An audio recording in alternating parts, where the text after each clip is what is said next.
আসসালামু আলাইকুম ভিউয়ার্স, ঈদ মোবারক। আপনারা সবাই কেমন আছেন? আমি তো আলহামদুলিল্লাহ ভালো আছি। চলে আসলাম আপনাদের মাঝে আরেকটি নিউ ভিডিও নিয়ে। আজকে আপনাদের সাথে শেয়ার করব মায়ের হাতের রান্না। আজকে শেয়ার করব কুরবানির কষা মাংস রেসিপি। দেখে বুঝতেই পাচ্ছেন কতটা ইয়ামি হয়েছে, একদম সফট তুলতুলে কুরবানির কষা মাংস। চলুন দেখে নেই মায়ের হাতের এই রেসিপিটি কেমন লাগে আপনাদের। এই তো এখানে নিয়ে নিলাম গরুর গোশ, ভালো করে কেটে ধুয়ে পরিষ্কার করে নিয়েছি। একটু বেশি পরিমাণে রান্না হবে। এখন একটা বড় পাতিলে নিয়ে নেওয়া হলো। এখন একে একে সব উপকরণ মেশানো হবে। প্রথমেই দিয়ে দিচ্ছে সয়াবিন তেল,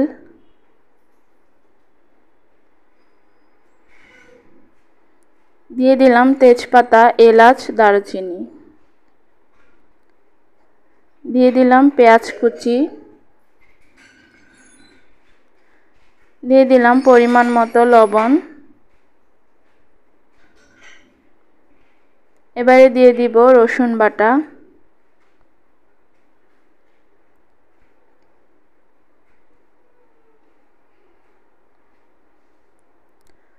এখন দিয়ে দিলাম আদা বাটা,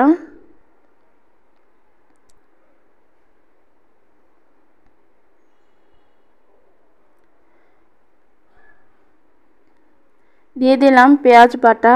পেঁয়াজ বাটা দিলে মাংসের টেস্টটা খুব দারুণ আসে, অবশ্যই চেষ্টা করবেন পেঁয়াজ বাটা দেওয়ার।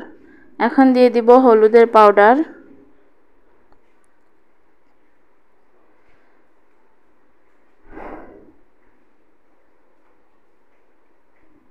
এবারে দিয়ে দিব মরিচের পাউডার।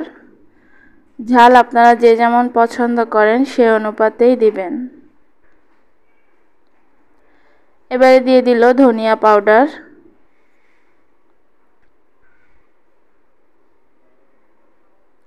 এখন দিয়ে দিব যে স্পেশাল মশলা তৈরি করা হয়েছে সেই মশলাটি, যেটাতে আছে ধনিয়া, জিরা, মৌরি, কালো জিরা, পাঁচফোড়ন, রাঁধুনি সব কিছু মিশিয়ে একটা মশলা তৈরি করা হয়েছে। সেই মশলাটি আপনারা দেখতে চাইলে একটি ভিডিও দেওয়া আছে আমার চ্যানেলে, ভিডিওটি দেখে নেবেন। সব শেষে দিয়ে দেওয়া হলো 1 টেবিল চামচ চিনি রান্নার ব্যালেন্সের জন্য। এবারে মায়ের হাতের ছোঁয়া, যাতেই এর স্বাদ বেড়ে যাবে দ্বিগুণ। এবারে খুব ভালো করে সবগুলো উপকরণের সাথে মাংসটা মাখিয়ে নেবে। অবশ্যই আপনারা এভাবে ট্রাই করবেন।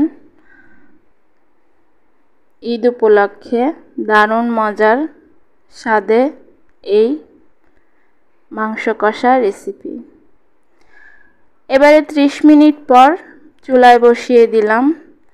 যেহেতু এই রান্নায় আর কোনো পানি ব্যবহার করব না, আমি চুলাটা জ্বালিয়ে একটা ঢাকনা দিয়ে ঢেকে দিলাম 15 থেকে 20 মিনিটের জন্য।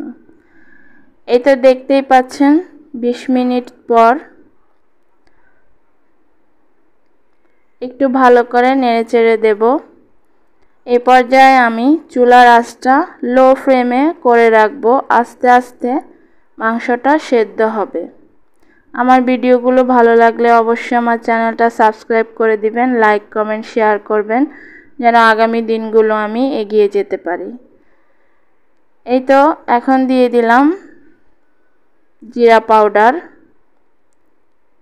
এবার একটু ভালো করে নেড়েচেড়ে মিশিয়ে নেব। রান্না প্রায় হয়ে আসছে, এখন আমি চুলাটা অফ করে দেব। এই তো দেখতেই পাচ্ছেন রান্না কমপ্লিট। এভাবে অবশ্যই ট্রাই করবেন, আশা করছি ভালো লাগবে। আমি একটি বাটিতে পরিবেশন করে নিলাম। আল্লাহ হাফেজ।